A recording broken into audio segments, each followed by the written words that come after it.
اپنے آپ کو آگے بڑھاؤں. تو دیکھیے یہ دونوں چیزوں کو تعلق ہمارے خالق کی محبت سے ہے، ہمارے پیدا کرنے والے کی محبت سے ہے، جس کی میں جیتی جاگتی مثال صحابہ کی زندگی دوں گا. صحابہ جب اللہ کے رسول صلی اللہ علیہ وسلم پر ایمان لائے تھے تب ان پہ نماز فرض نہیں تھی، لیکن یہ بات طے ہے، روایتوں میں یہ بات بالکل موجود ہے کہ صحابہ دو نمازوں کو دو دو رکعت کر کے پڑھا کرتے تھے، سورج نکلنے سے پہلے اور ڈوبنے کے بعد کسی حصے میں پڑھتے تھے. نبی اکرم صلی اللہ علیہ وسلم پہ تو نبی بنتے ایک نماز فرض ہو گئی تھی، وہ تھی رات کا قیام، تو آپ تو رات میں پڑھا کرتے تھے. لیکن صحابہ جن پہ فرض نہیں ہوئی تھی وہ بھی دو دو کر کے پڑھتے تھے، اور بلال رضی اللہ نماز پڑھتے ہی پکڑے گئے تھے، چھپ کر جاتے تھے اور نماز پڑھتے تھے.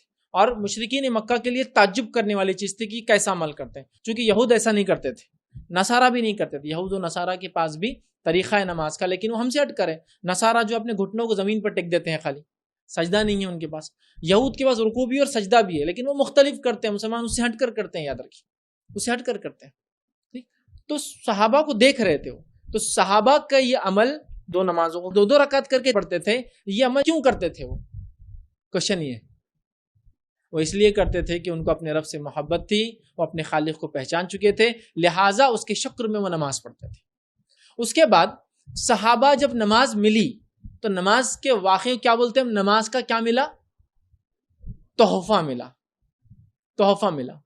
تو صحابہ آلریڈی نوافل پڑھ رہے تھے، جستجو میں لگے تھے، اور وہ امید کر رہے تھے کہ ہم پر نماز کاش کی فرض کر دی جائے. پہلے سے پڑھ رہے تھے، وہ نفل پڑھ رہے تھے. تو جب نبی اکرم صلی اللہ علیہ وسلم معراج گئے اور معراج سے آئے تو صحابہ بڑے خوش ہوئے کہ کیا ملا ان کو؟ نماز کا تحفہ ملا.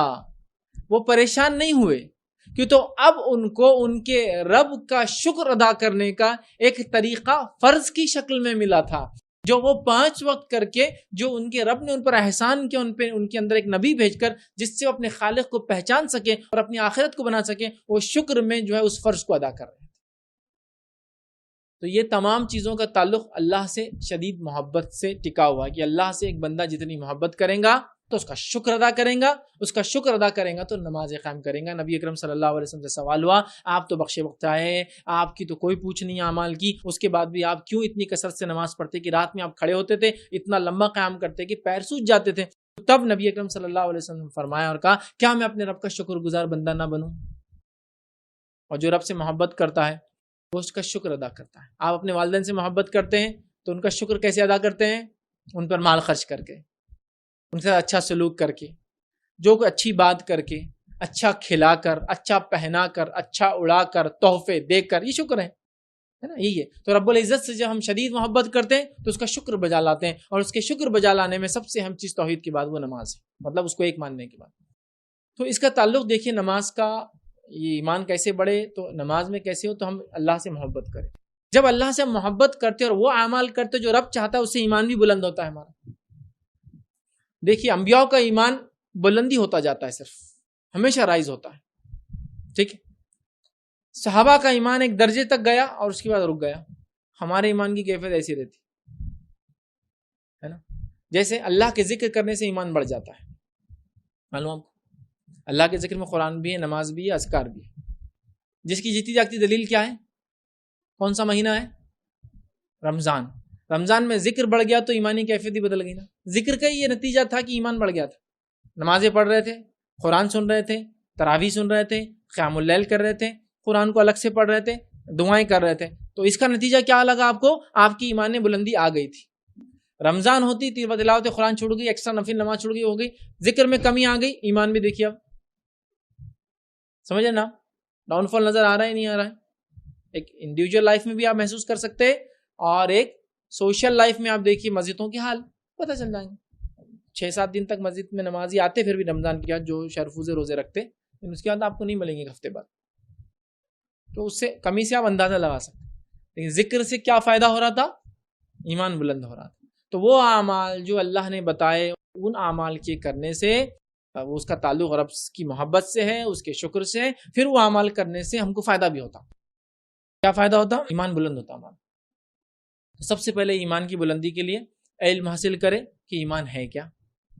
ایمان کی ان چیزوں سے کم ہو جاتا ہے۔ اس کے بعد ذکر و اذکار، فرائض کا اہتمام، نوافل کا اہتمام، دعاؤں کا اہتمام، کثرت استغفار، یہ تمام چیزیں ایمان کو بلند کرتی ہے۔ اور وہ جو تھوڑا بہت کم زیادہ ہو جاتا ہے اس کو جیسے بولتے ہیں بیٹری چارج بولتے ہیں عام زبان میں لوگ، ارے بیٹری اتر گئی، مطلب ایمان کمزور ہے، تو یہ ہوتا ہے درست۔ ہاں اس اعتبار سے کیا ایمان گھٹتا اور بڑھتا ہے، تو ایمان کی تعداد کے اعتبار سے، اس کے رکن کے اعتبار سے، اس کے شاخوں کے اعتبار سے وہ کبھی گھٹتا بڑھتا نہیں۔ 70 شاخیں اس کی، ٹھیک ہے، اور 6 اس کے ایسے آمنت باللہ ملا وہ نہیں ہوتا ہے، لیکن اس کی کیفیت کے اعتبار سے وہ ایسا ہوتا ہے۔ میں بول رہا ہوں، آپ بولیں گے کم زیادہ بولے تو کبھی 5 پہ ایمان لائے، کبھی 6 چیزوں پہ لا لیے، کبھی 3 پہ لا، ویسا نہیں بول رہا۔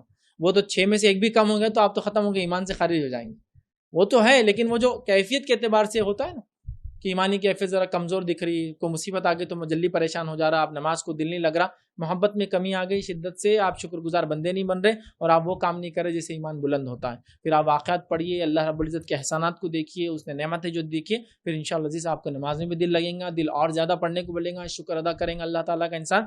اور ایمان کی بلندی کے لیے اعمال کا بھی ہونا ضروری ہے، دونوں جڑے ہیں، ایمان لاؤ اعمال کرو تو بھی اچھا ہے، اور اعمال کرنے سے بھی ایمان کی طرف معاملہ رغبت ہوتا ہے۔ تو علم حاصل کرو، سب سے پہلے ایمان کیا ہے، وہ چیزیں جو ایمان کو کمزور کرتی ہے اس کا علم حاصل کرو، تاکہ وہ کمزور ایسی کوئی چیز تو نہیں کرے اس ایمان کمزور ہو رہا ہے، اور اس کے بعد خوب عبادتیں ہم کریں، شکر گزار بندے بنے، اللہ سے محبت کرے، تو انشاءاللہ ایمان بھی بلند ہوتا ہے، اور ساتھ میں نمازیں وغیرہ کی بھی انشاءاللہ عزیز پابندی لگی رہتی ہے۔ میرا